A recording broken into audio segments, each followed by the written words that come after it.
il ne nous reste plus que 6 dimanches pour nous réunir dans ce lieu. Et en réfléchissant à ces travaux qui vous accaparent, qui nous accaparent pas mal de temps, qui nous mobilisent dans la prière aussi, qui nous mobilisent aussi dans différents domaines, je me suis dit que ça serait bien de vous faire part, pendant les 6 prochains dimanches, de ce que nous pouvons retenir d'une construction et de ce que ça peut nous donner comme enseignement spirituel. En d'autres termes, se servir d'une construction comme d'une parabole pour apprendre du Seigneur. Alors le terme n'est peut-être pas adapté ce matin, nous ne sommes pas à l'école, mais permettez-moi que ce matin, j'intitule la chose suivante, première leçon, premier enseignement. Et au fur et à mesure que les travaux avançaient, je constatais la chose suivante. De nombreux travaux qui ont été effectués pendant ces mois passés ne seront pas visibles du public. Alors, il n'est pas question là de chercher à mentionner des frustrations dans le sens que « Ah, mon travail ne sera pas vu ». Mais ça m'a interpellé. Et c'est vrai qu'il y a divers exemples dans une construction de choses et de travaux qui ne seront pas du tout visibles. Bien sûr, nous pensons particulièrement à la fondation, mais aussi à tous les câbles électriques qui seront, d'ici quelque temps, bien cachés d'une manière ou d'une autre, ou qui sont déjà cachés par les cloisons, et qui le seront par le faux plafond. Que dire de l'isolation, de la structure, des cloisons, et de bien d'autres choses comme cela. Et je me suis dit, c'est idem. C'est pareil dans l'œuvre de Dieu. De nombreuses choses que nous sommes invités à faire ou que nous pouvons faire restent cachées aux yeux des hommes, mais pas inconnues pour Dieu. Dieu sait ce qui se passe dans le vide sanitaire de la future Église. Personnellement, je ne sais pas ce qui s'y passe. Certes, j'ai vu des fois quelques chats y rentrer, plusieurs chats même, y ont fait domicile dans ce lieu. Mais quelle joie, quelle grâce, quel réconfort, quelle consolation, quel encouragement de savoir que de nombreuses choses que nous pouvons faire d'une manière cachée sont vues de Dieu. Quand tu pries à la maison, quand tu œuvres sans chercher à ce que ça soit vu et exposé en public, tout ça, c'est considéré et apprécié par Dieu. Et de nombreuses actions aussi sont faites dans l'ombre, mais servent à l'édification de l'Église. Voilà ce que je retiendrai ce matin avec vous. Beaucoup de travail, beaucoup d'heures passées à mettre en place certaines choses qui ne seront pas visibles, mais Jésus agissait aussi de la même manière.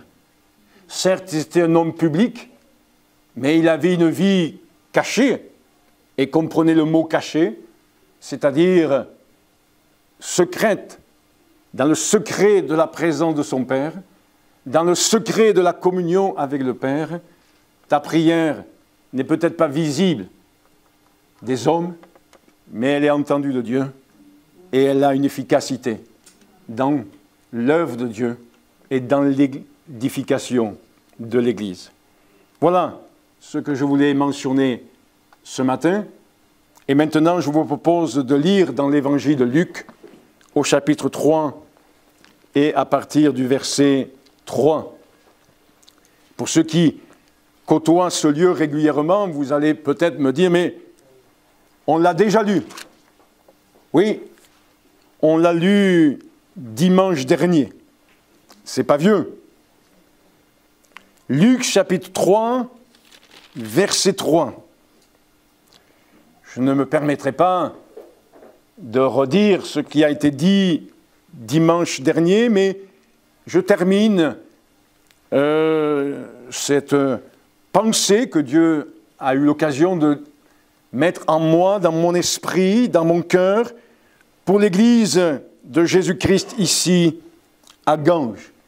Et après avoir parlé dimanche dernier d'avoir des cœurs et des esprits bien disposés, après avoir vu cette semaine dans l'une de nos rencontres des exemples d'hommes et de femmes dans la Bible qui ont été bien disposés à pardonner, bien disposés à obéir, bien disposés à servir Dieu, bien disposés dans différents domaines, je voudrais m'attarder plus particulièrement ce matin, sur ce qu'il nous est dit au sujet de Jean-Baptiste, qu'il est venu pour aplanir les sentiers. Permettez-moi de le dire autrement, il est venu pour faciliter l'intervention de Jésus. Il est venu dans un travail préparatoire. Peut-être au milieu de nous, il y a des personnes qui ont fait une prépa concours, prépa à une école d'ingénieur ou autre. Et c'est un temps de préparation pour un événement particulier. Et des fois, sans préparation, c'est la catastrophe. Jean-Baptiste est venu pour aplanir les sentiers de Jésus et pour faciliter, je le dis autrement, l'intervention de Jésus. Chapitre 3 de l'Évangile de Luc, je pense que vous avez dû trouver déjà la référence, verset 3.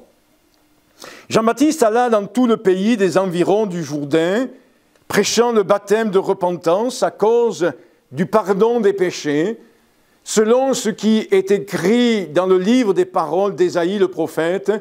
C'est la voix de celui qui crie dans le désert. Préparez le chemin du Seigneur, aplanissez ses sentiers.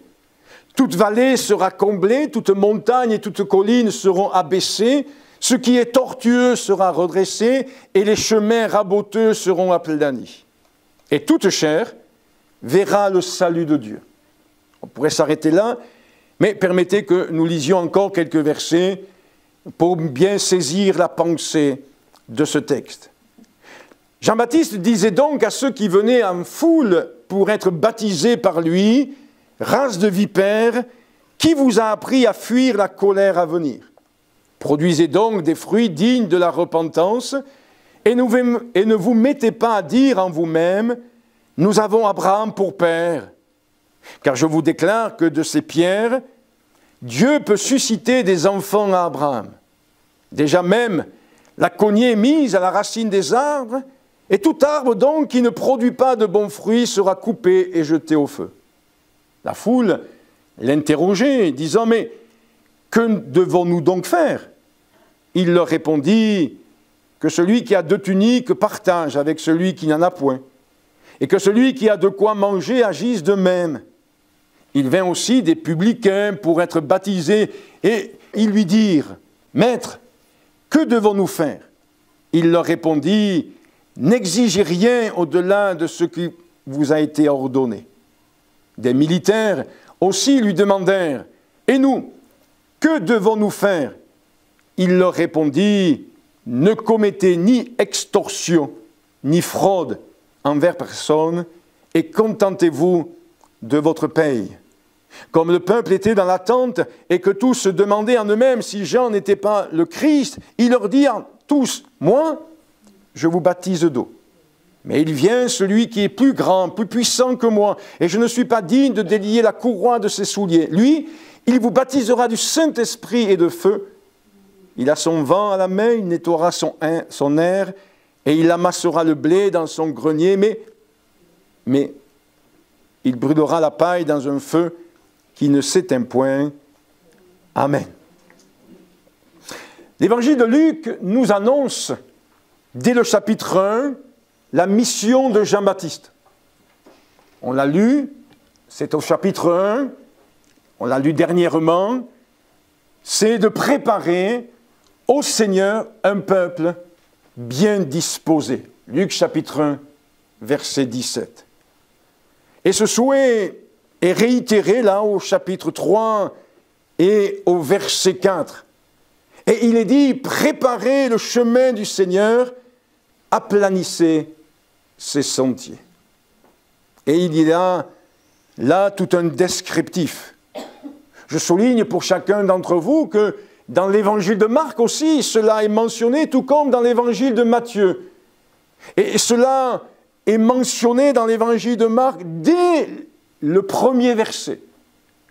Oui, dès le début de l'évangile de Marc, nous voyons que Pierre et Marc qui ont composé, qui ont retransmis les paroles de Jésus et les faits de Jésus, ont voulu mettre en avant cela, que le but de l'évangile, et on me pose souvent la question, mais pourquoi Église évangélique ?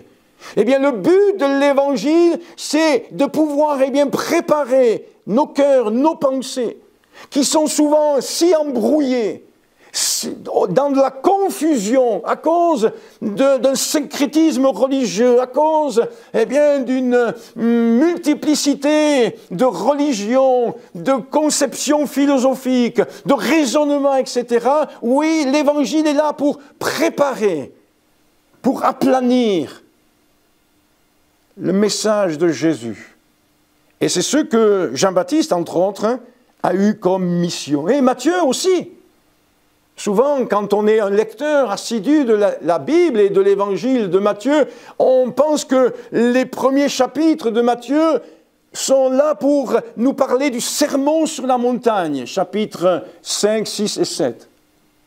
Mais bien avant cet enseignement que Jésus a fait en haut d'une colline, il y a là aussi mis en avant le fait que la voix qui crie dans le désert, Jean-Baptiste, ce premier évangéliste, ce premier, membre d'une église évangélique, était là pour préparer le chemin du Seigneur, pour préparer les cœurs, pour amener les pensées, les consciences, les esprits de ses contemporains, de ces hommes et ces femmes, ces jeunes qui ont vécu là au premier siècle, la génération qui a vu Jésus accomplir son ministère sur cette terre, les préparer à recevoir le message comme quoi quiconque, tout homme, toute femme, a besoin de Jésus, parce qu'en dehors de Dieu et en dehors de Jésus, point de salut. C'est pour cela qu'au-delà de s'appeler Église évangélique de Pentecôte, vous avez peut-être déjà remarqué que celui dont on met en avant, c'est Jésus. Le chemin, la vérité et la vie, c'est celui qui nous amène au Père et dans la vie éternelle. Et nous voyons donc, au travers de ces images qui sont relatées là, à partir du verset 4, des explications, des facilités pour chacun d'entre nous de comprendre et de saisir ce que ça signifie aplanir le sentier. Ce n'est pas un texte que Jean-Baptiste a créé de lui-même, a imaginé par lui-même. Non, il a repris, ce texte, de l'Ancien Testament, et plus particulièrement du chapitre 40 du livre d'Ésaïe, qui, plusieurs siècles avant la venue de Jésus, ce qui montre la cohérence de la Bible, plusieurs siècles avant la venue de Jésus, a cité ces textes que nous venons de lire, « Préparez le chemin du Seigneur, aplanissez ses sentiers, toute vallée sera comblée, toute montagne et toute colline seront abaissées, ce qui est tortueux sera redressé, et les chemins raboteux seront aplanis. Et la conclusion, toute chair verra le salut de Dieu. Parce que c'est là le but de Jean-Baptiste, et c'est là aussi notre aspiration en tant que chrétien, né de nouveau. C'est que toute âme, toute chair, puisse voir le salut qui est en Jésus-Christ. Alors là, vous avez le plan du message. Alors on va le développer.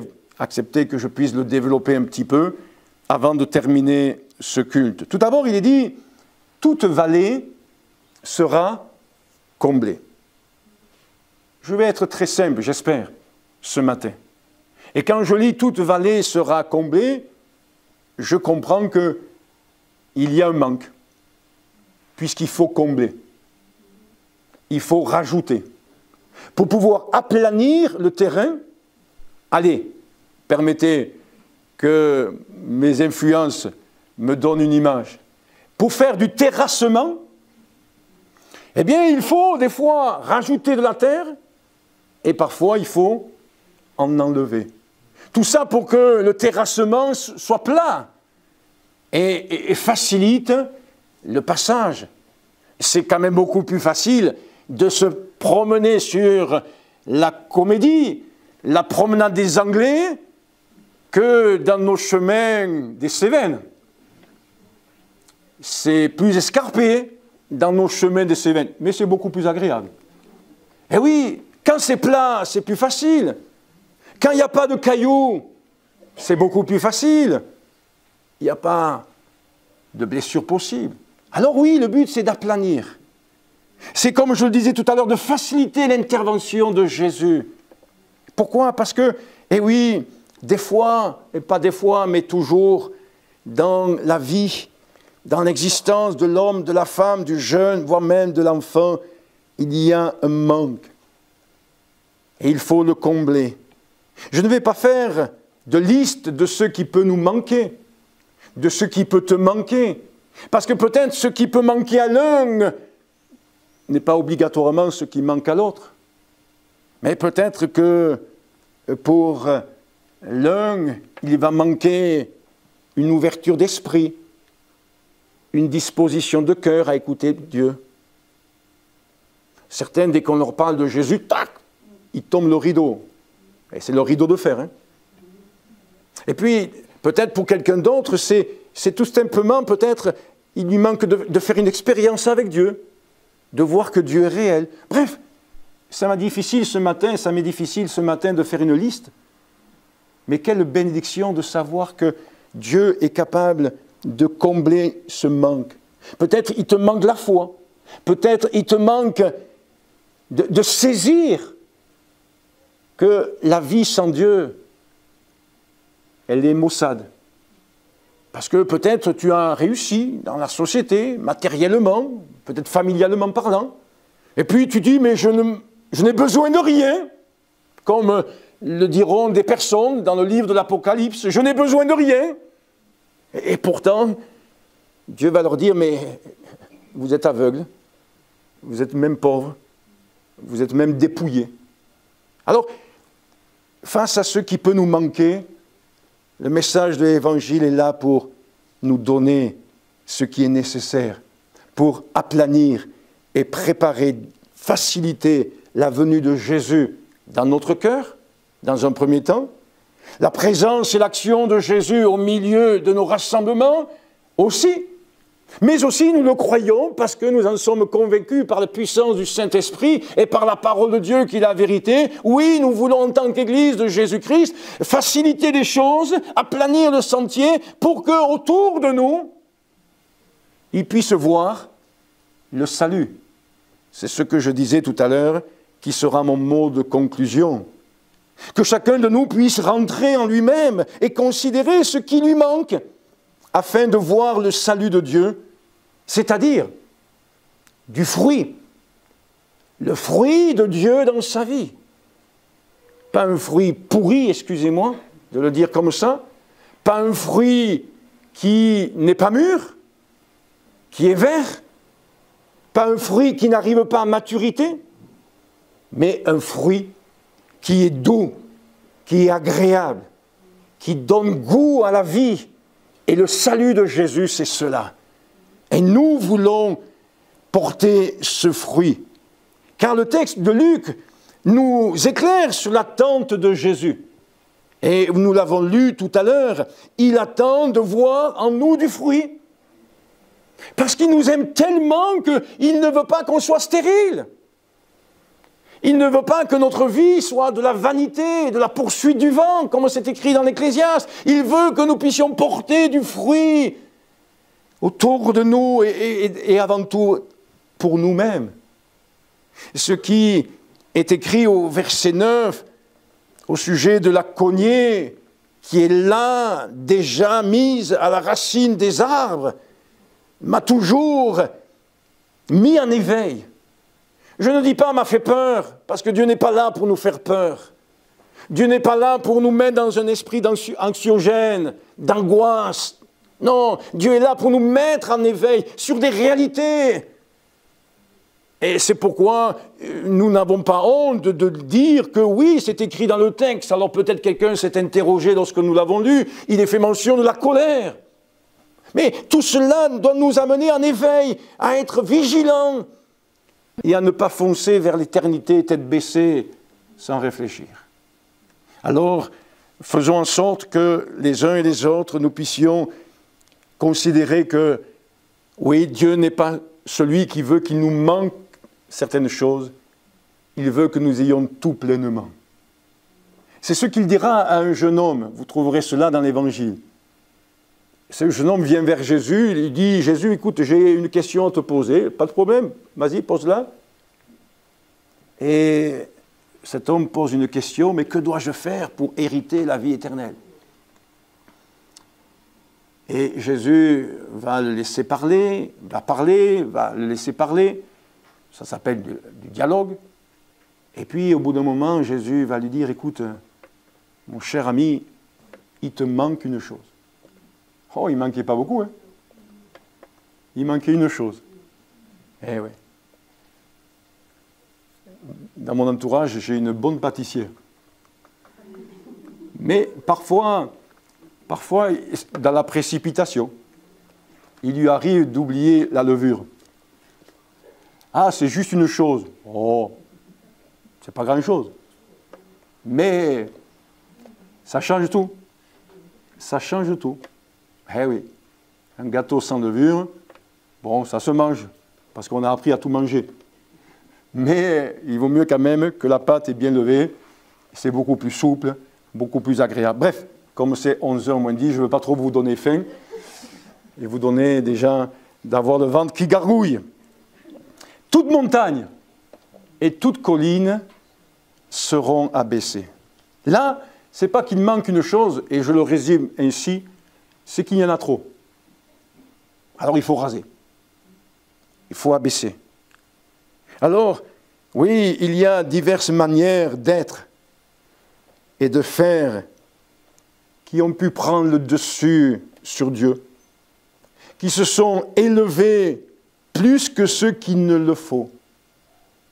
Ces montagnes ne sont pas obligatoirement ces montagnes d'épreuves, de difficultés, comme nous pouvons le voir dans d'autres contextes de l'enseignement de Jésus-Christ, mais de comprendre qu'il y a des choses dans nos raisonnements, dans nos pensées, et sans aller trop loin dans les explications ce matin, oui, on le voit, et nous en avons entendu parler dernièrement par un invité au milieu de nous, oui, le diable, l'ennemi de nos âmes, eh bien, nous a voulu mettre dans la pensée de l'homme des choses qui font qu'on se prend pour Dieu,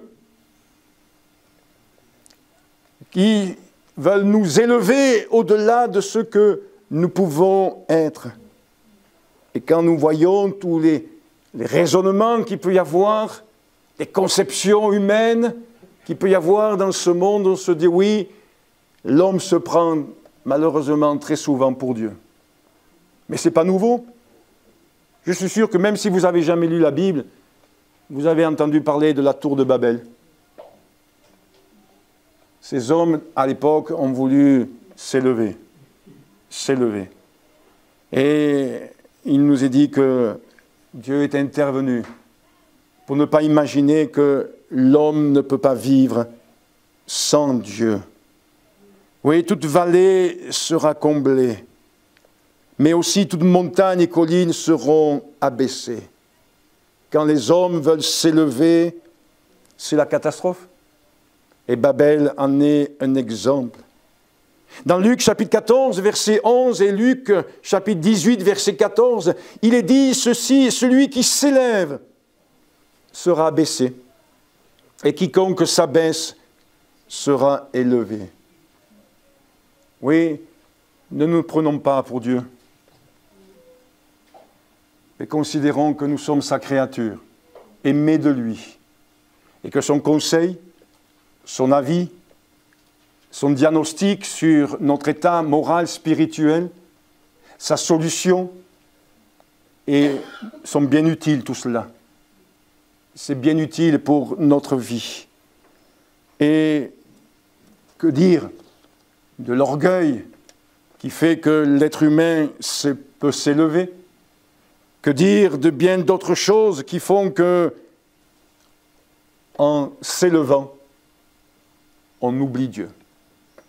Et on comprend pourquoi une des missions de Jean-Baptiste et de l'Église de Jésus-Christ aujourd'hui, c'est de prier pour que, oui, Dieu fasse grâce et aplanisse les choses.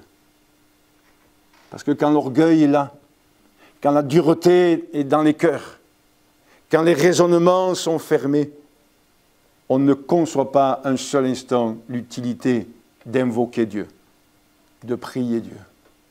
Oh, on est un peu comme cet homme de la Bible, vous le trouverez dans un des 66 livres de la Bible, le livre de Juges, qui va prétendre à un moment donné, « Ah, mais cette fois-ci, je m'en sortirai comme auparavant. » Eh oui, c'est un personnage particulier, Samson, qui, au fur et à mesure de circonstances particulières que vous pourrez lire, eh bien, s'est cru sans Dieu, tout-puissant.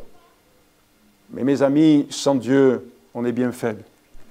On est bien fragile, moralement et spirituellement. Jean-Baptiste n'est pas celui qui est un donneur de leçons, puisque lui-même va dire ceci, je ne fais que le citer, il faut, en ce qui concerne Jésus, il faut qu'il croisse et que je diminue. Jean-Baptiste n'était pas celui qui disait « Faites ce que je vous dis et non ce que je fais ». Mais il va dire ceci, oui, Jésus, il faut qu'il croisse, il faut qu'il monte, qu'il s'élève, qu'il prenne encore plus de place dans ma vie. Et que moi, je diminue. Les épreuves de la vie nous amènent à réaliser notre fragilité.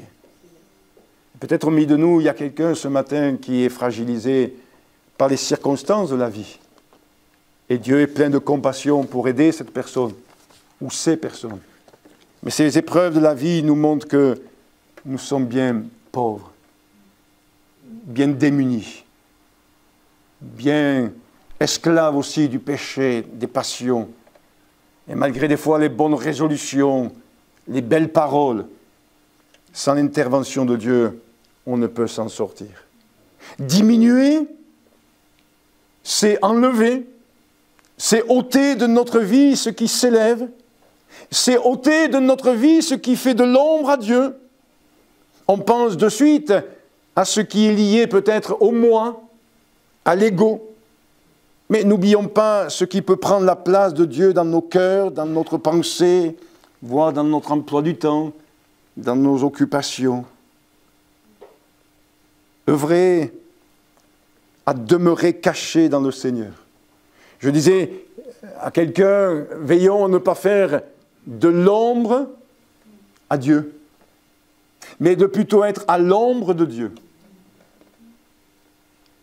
Et justement, je fais un petit retour en arrière pour ceux qui étaient là. Nous avons pu parler de Betsaléel. Cet homme n'a pas cherché à faire de l'ombre à Dieu, mais cet homme, son nom signifie qu'il était à l'ombre de Dieu, sous la protection de Dieu. Il s'en remettait à Dieu. Et quand vous lisez son histoire dans le livre de l'Exode, entre autres, vous allez vous apercevoir que c'est Dieu qui donne. c'est Dieu qui l'aide, c'est Dieu qui l'accompagne. Et c'est Dieu qui lui permet de contribuer à préparer, pas la venue de Jésus, parce qu'on est dans l'Ancien Testament, mais à préparer la venue de la gloire de Dieu, ce qu'on appelle dans l'Ancien Testament la Shekinah de Dieu, la gloire de Dieu, lorsque ce tabernacle fut achevé. Paul lui-même, et je cite qu'un exemple dans la Bible, souhaite que Christ soit vu en lui. Lorsque on s'élève, lorsqu'on se met en avant, alors Christ n'est pas vu en nous. Ce n'est pas plus compliqué, mes frères et mes sœurs. Mais sachons rester à l'ombre du Seigneur et le mettre en avant, parce que c'est lui que nous voulons élever, glorifier.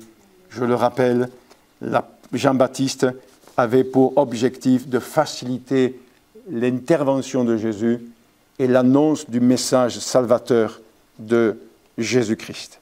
Alors, la troisième chose, je pense, c'est qu'il nous est dit que ce qui est tortueux sera redressé. Et là, nous apercevons qu'il y a un manque de droiture. C'est tout simple. La compréhension de ce passage que nous pouvons avoir, c'est ce que dit Jean-Baptiste. Il dit « ce qui est tortueux sera redressé ». Il y a un manque de droiture. Nous savons, par la parole de Dieu, justement, que le cœur de l'homme, permettez-moi de rajouter de madame aussi, est tortueux et méchant par-dessus tout. Vous lirez cela dans Jérémie au chapitre 17, verset 9. Et c'est vrai que Dieu est celui qui a besoin d'avoir en face de lui ou devant lui des cœurs droits, vrais, sincères, honnêtes. Nous n'en parlons pas souvent, mais combien la droiture de cœur est agréable à Dieu. Alors, je pense que je n'ai pas besoin de chercher à vous convaincre ce matin que notre monde a besoin de droiture. On peut déplorer cela, que dans notre société, dans notre monde, on s'est habitué, malheureusement diront certains, mais c'est un fait, c'est une réalité. On s'est habitué à ce qui est tordu, frauduleux, mensonger, malhonnête, ce qui est caché, ce qui, allez, j'aime pas employer des mots vulgaires, mais c'est un peu familier, de la magouille. On s'est habitué à cela. Encore un artisan chrétien me disait pas plus tard que hier que oui, si il voulait, non avant-hier pardon, il me dit mais on m'a conseillé de travailler au black. Et il me faisait part d'une connaissance à lui qui n'a pas les valeurs chrétiennes que lui peut avoir, que nous voulons mettre en avant. Et il lui disait, mais tu sais, moi, eh bien, c'est chaque fois au moins 40 000 € en black. Et ce n'est pas péjoratif le mot black dans ma bouche. Et on s'aperçoit que c'est une réalité. Et les gouvernements essayent de pallier à cette malhonnêteté. Et c'est une réalité qu'il n'y a pas de droiture. Et ce n'est pas un jugement de ma part. Mais quand on regarde à la parole de Dieu, et quand on regarde à la manière dont Dieu peut entrer dans un cœur, bénir une église, ou son église, bénir ses enfants, nous ne pouvons pas nier le fait que la droiture est incontournable. Que la droiture est incontournable. Alors oui, Dieu fait pleuvoir sur les méchants et les gentils, sur les bons et les injustes, parce que Dieu est un Dieu de grâce, Dieu est un Dieu d'amour, mais quelle paix dans le cœur de savoir que mon cœur est droit devant Dieu et que je cherche cela. Oui, que de pensées tordues.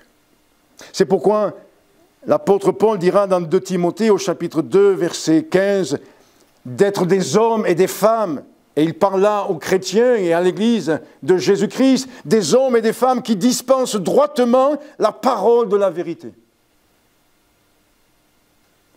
J'aime bien écouter ce qui peut se dire. Et entre autres, cette semaine, je regardais sur YouTube quelqu'un qui intervenait par rapport à l'Antéchrist. Alors, comme ça durait 12 minutes, son intervention, je dis, ça va, c'est pas trop long. Alors, j'ai écouté. Mais dans son intervention, il a omis plusieurs choses que la Bible met en avant. Et entre autres, quelque chose qui était quand même flagrant, c'est que, oui, on ne peut pas parler de la venue de l'Antéchrist sans parler qu'à un moment donné, il y a l'enlèvement de l'Église. Et ça, il l'avait mis de côté, il n'en a pas parlé. Et je dis, c'est un drame de cacher au monde cette vérité, qu'à un jour donné par Dieu, à un instant voulu de Dieu, ceux et celles qui sont à Christ, et Dieu seul le sait, eh bien, s'en iront à sa rencontre, à la rencontre de Jésus sur les nuées du ciel. On ne peut pas nier ce fait. Si je veux prêcher la parole de Dieu droitement et dire toute la vérité, rien que la vérité, eh bien, je dois mettre en avant aussi ce fait et cette réalité. Alors oui, soyons de ceux qui, pour faciliter l'action de Jésus, la venue de Jésus, la manifestation de Jésus, aplanissons les sentiers et vivons dans la droiture. Et s'il en manque, recherchons-la, même dans notre manière de penser, dans notre manière de prêcher la parole de Dieu, de présenter l'Évangile. Veillons à être droits, veillons à ce que ça soit juste et correct, de bons dispensateurs. Et donc, je veux terminer avec ce 4e point, puisqu'il nous est dit, les chemins raboteux seront aplanis. Alors, j'ai résumé la chose ainsi, ça écorche. Je ne sais pas si vous aimez ce qui écorche, ce n'est pas toujours évident, d'accord?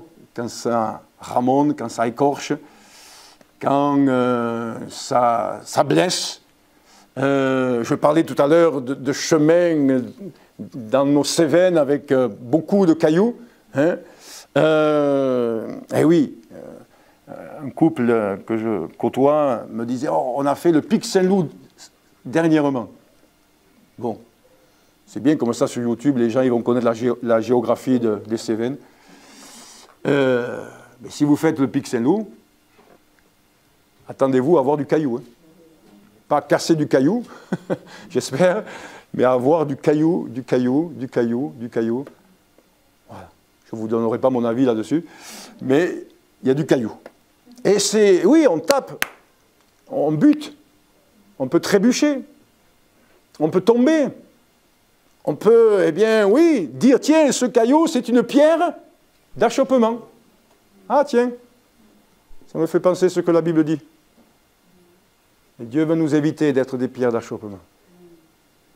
Et on a besoin de toute sa grâce, on a besoin de toute sa bonté pour que le chemin qui amène à l'évangile qui sauve, pas un évangile qui laisse des suppositions de salut, mais un évangile qui met de l'assurance, des certitudes, de vie éternelle, de pardon des péchés, d'approbation de Dieu, du sceau de Dieu sur notre vie. Oui, nous avons besoin d'aplanir ces sentiers et, entre autres, d'éviter tout ce qui est peut-être, pas peut-être, mais sûrement raboteux. Ça peut écorcher. On pourrait, frères et sœurs, sans jugement, penser à certains traits, des fois, de nos caractères. Et vous voyez que j'emploie la première personne du pluriel. On pourrait penser à nos traits aussi de notre personnalité, qui peuvent être raboteux, qui peuvent écorcher, des manières de parler, des manières de se comporter. Le chrétien, l'enfant de Dieu, même s'il a le Saint-Esprit, même s'il parle en langue, même s'il prophétise, par la grâce de Dieu, a besoin d'être vigilant sur ses gardes. Ce n'est pas parce qu'on parle en langue qu'on est parfait. On est tous perfectibles, afin de ne pas être de ceux qui, eh bien, écorchons et quelque part amenant les gens à trébucher alors qu'ils s'approchent de Jésus. Au contraire, nous voulons être une source d'encouragement. Nous voulons être des stimulateurs, des gens qui, par notre attitude, notre manière d'être, de faire, stimulons les gens, encourageons les gens.